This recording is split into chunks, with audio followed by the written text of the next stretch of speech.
मैं doctor Pradeep Chaudhary, lecturer physics, government polytechnic college Chittorgarh. आज हम 102 कोड अप्लाइड फिजिक्स सब्जेक्ट में कुछ ऑब्जेक्टिव प्रश्न जो है वो कर रहे हैं। प्रश्न संख्या 1 देखिएगा। विभव मापी में विभव प्रवणता का सही SI मात्रक है। In potentiometer the correct SI unit of potential gradient. देखिए, पोटेंशियल ग्रेडियंट या विभव प्रवणता क्या होती है? विभवमापी तार की इकाई लंबाई पर के सिरों पर विभवांतर, अर्थात विभव प्रवणता या पोटेंशियल ग्रेडियंट जो है वो क्या होगी? Potential difference per unit length on potentiometer wire. ठीक है, तो उसके लिए सूत्र होगा विभवांतर अपन लंबाई।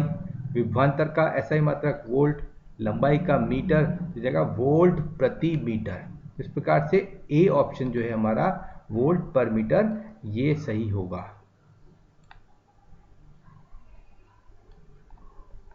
प्रश्न संख्या 2 देखिएगा। 20 ओम और 20 ओम, 30 ओम एवं 60 ओम को समांतर क्रम में जोड़े जाने पर तुल्य प्रतिरोध होगा। 20 ohm, 30 ohm and 60 ohm are connected in parallel combination, then equivalent resistance is. तो देखिए, समांतर क्रम में जब हम प्रतिरोधों को जोड़ते हैं तो जो तुल्य प्रतिरोध का मान है वह इस सूत्र से दिया जाता है 1/Rp बराबर 1/R1 plus 1/R2 plus 1/R3। तो यहाँ पर ये हो जाएगा 1/Rp equal to 1/20 plus 1/30 plus 1/60। LCM ले लेंगे, 60 आएगा एलसीएम, और जब अपन इसको सॉल्व करेंगे तो ये आ जाएगा 6/60 अर्थात 1/10। तो 1/Rp का मान आएगा 1/10, इसलिए Rp बराबर हो जाएगा 10 ओम। तो ये हमारा सही आंसर होगा सी। सी जो है हमारा वह सही उत्तर होगा।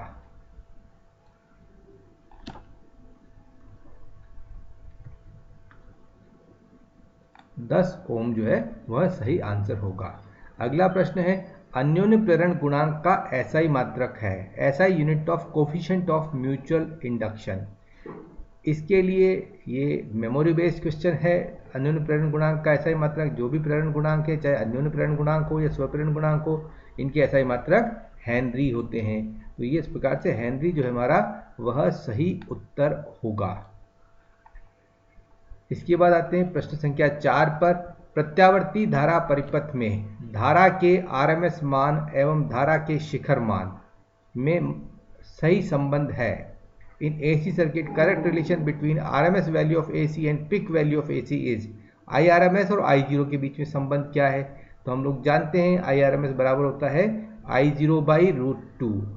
ठीक है, तो उसको अपन सॉल्व करेंगे 1/√2 को, तो ये जाएगा 0.707। तो आंसर होगा IRMS बराबर 0.707 I0। ठीक है, मैं रिपीट कर रहा हूँ, IRMS बराबर होता है I0/√2, तो ये हो जाएगा IRMS बराबर 0.707 इंटू I0। तो डी ऑप्शन जो है वो इसमें सही होगा। ये देखिए, अगला प्रश्न लें अपन। शुद्ध धारिता युक्त प्रत्यावर्ती धारा परिपथ में इन AC circuit containing pure capacitance, 4 option दिए हुए हैं, कौन सा ऑप्शन सही है वो देखना है अपने को। ए, धारा विभवांतर से कला में π/2 कोण आगे रहती है। बी, धारा विभवांतर से कला में π/2 कोण पीछे रहती है। सी, धारा विभवांतर से कला में पाई कोण आगे रहती है। और डी, धारा विभवांतर से कला में पाई कोण पीछे रहती है। तो जैसा कि हम लोग जानते हैं, AC सर्किट जिसमें केवल कैपेसिटेंस लगा हो, प्योर कैपेसिटेंस वाला सर्किट हो, तो उसमें धारा जो है विभवांतर से आगे होती है और π/2 कोण आगे रहती है। तो अपना ऑप्शन जो है वह ए सही होगा कि धारा विभवांतर से कला में π/2 कोण आगे रहती है। ए ऑप्शन सही होगा। Current leads potential difference by π/2। ठीक है, यहाँ ये चीज ध्यान रखेंगे, अगर इस केस में AC सर्किट ऐसा होता जिसमें केवल इंडक्टेंस होता तो करंट जो है वो EMF से या पोटेंशियल डिफरेंस से पीछे होती π/2 एंगल से। और अगर प्योर रेजिस्टिव सर्किट होता है तो उस केस में धारा विभवांतर में कलांतर शून्य होता है, अर्थात दोनों समान कला में होती है। तो इस प्रकार से इस प्रश्न का उत्तर अपन लिख पाएंगे। प्रश्न संख्या 6 देखिए। 0 केल्विन ताप पर एक शुद्ध अर्धचालक का व्यवहार निम्न में से किसके समान होता है? A pure semiconductor at 0 kelvin temperature behaves as. तो जैसे देखिए प्योर सेमीकंडक्टर है, 0 केल्विन टेम्परेचर की बात कर रहे हैं, तो प्योर सेमीकंडक्टर में जो सारे एटम हैं उनकी आउटर मोस्ट ऑर्बिट में 4 इलेक्ट्रॉन हैं। ऐसी स्थिति में जो है प्रत्येक एटम जो है अपने 4 पड़ोसी परमाणुओं के साथ कोवेलेंट बॉन्ड बना लेगा और उसकी आउटर मोस्ट ऑर्बिट पूरी हो जाएगी, बाह्यतम कक्षा पूरी हो जाएगी। इस प्रकार से यही पूरा स्ट्रक्चर क्रिस्टल में चलेगा और हम ये कह सकेंगे कि 0 केल्विन ताप पर कोई भी मुक्त इलेक्ट्रॉन वहां पर या मुक्त होल अर्थात मुक्त आवेशवाहक उपलब्ध नहीं होगा। जब मुक्त आवेशवाहक उपलब्ध नहीं है तो ऐसा पदार्थ जो है वह कुचालक की तरह होगा, अर्थात हम ये कह सकेंगे कि 0 केल्विन ताप पर एक शुद्ध अर्धचालक जो है वो एक आइडियल इंसुलेटर की तरह बिहेव करता है, अर्थात एक आदर्श कुचालक की तरह व्यवहार करता है। तो हम ये कहेंगे कि जो बी ऑप्शन है कुचालक, ये सही होगा कि pure semiconductor at 0 kelvin temperature behaves as insulator. इसके बाद बात करते हैं क्वेश्चन नंबर 7 की। पी प्रकार के अर्धचालक में बहुसंख्यक आवेशवाहक होते हैं। Majority charge carriers in P type semiconductor are. देखिए इंट्रिंसिक सेमीकंडक्टर की बात की थी अपन ने, तो उसमें दोनों जो है आवेशवाहक इलेक्ट्रॉन और होल संख्या में बराबर बराबर होते हैं, लेकिन एक्सट्रिंसिक सेमीकंडक्टर की हम बात करें तो इनमें अलग स्थिति हो जाती है।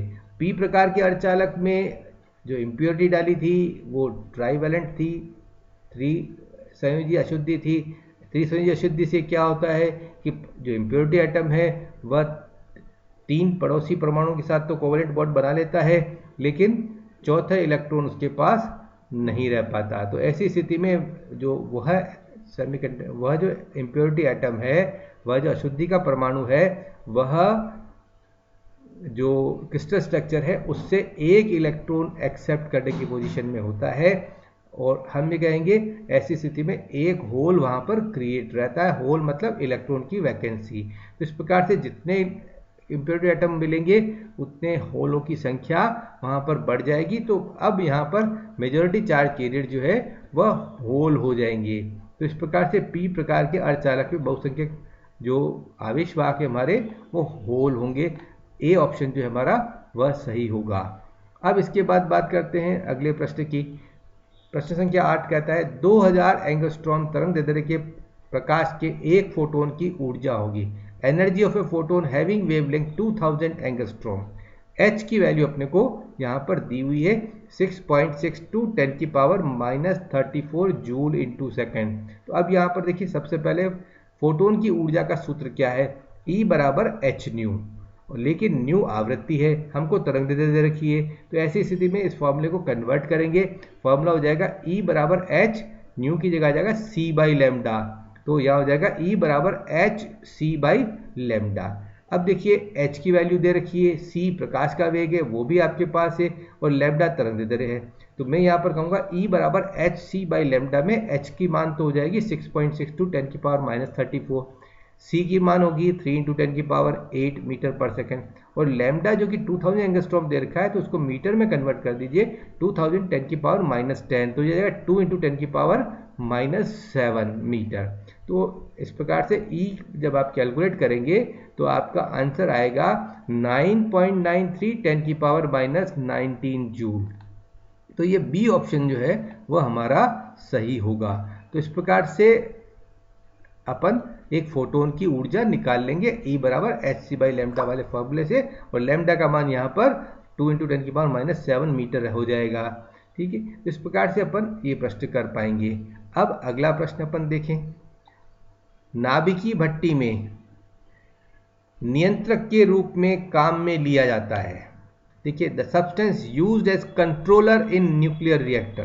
देखिए कंट्रोलर का काम क्या होता है कि वह जो है पूरी जो वहाँ पर रिएक्शन हो रही है, जो अभिक्रिया हो रही है नाभिकीय जो आपकी विखंडन की अभिक्रिया, उसको वह नियंत्रित करे। तो क्योंकि इस प्रकार की अभिक्रियाओं में जो है फास्ट मूविंग न्यूट्रॉन वहाँ पर निकलते हैं और क्योंकि चेन रिएक्शन है फास्ट मूविंग न्यूट्रॉन वहाँ पर निकलते हैं, एक न्यूट्रॉन काम आता है, 3 नए न्यूट्रॉन उत्पन्न होते हैं। इस प्रकार से न्यूट्रॉनों की संख्या बहुत अधिक हो जाती है। तो कंट्रोलर के रूप में ऐसा पदार्थ काम में लिया जाए जो कि न्यूट्रॉनों को अवशोषित करे। तो न्यूट्रॉनों को के जो अच्छे अवशोषक हैं उनमें कैडमियम होता है, बोरॉन होता है, क्योंकि इस ऑप्शन में देखिए आपके पास कैडमियम, यूरेनियम, प्लूटोनियम और सोडियम। तो कैडमियम जो है हमारा वह सही उत्तर होगा। ठीक है, कैडमियम या बोरोन की रॉड्स जो है वो कंट्रोलर के रूप में काम में ली जाती है। ऑप्शन जो अपने पास दे रखे हैं उनमें से कैडमियम अपना उत्तर होगा। अगला प्रश्न देखिए, आइंस्टाइन ने प्रकाश विद्युत प्रभाव को निम्न में से किसके आधार पर समझाया? Einstein explain the photoelectric effect on the basis of, ये 4 बेसिस दे रखे हैं, प्रकाश की तरंग प्रकृति, प्रकाश की चुंबकीय प्रकृति, प्रकाश की क्वांटम प्रकृति और इनमें से कोई नहीं।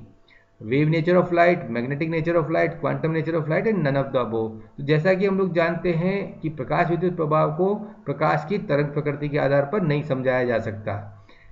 ऐसी स्थिति में जो आइंस्टाइन है उसने क्वांटम नेचर जो है उसको लिया था, उसने प्लांक का क्वांटम सिद्धांत को स्वीकार किया और उसके आधार पर प्रकाश विद्युत प्रभाव को समझाया। तो आप ये कहेंगे कि प्रकाश की क्वांटम प्रकृति के आधार पर आइंस्टाइन ने प्रकाश विद्युत प्रभाव को समझाया। तो आंसर अपना सी होगा, प्रकाश की क्वांटम प्रकृति या क्वांटम नेचर ऑफ लाइट। इस प्रकार से इस प्रश्न का उत्तर सी होगा। इस प्रकार से आज हमने जो हमारी अनुप्रयुक्त भौतिकी विषय है उसमें कुछ ऑब्जेक्टिव टाइप प्रश्नों को हल किया। धन्यवाद, थैंक यू।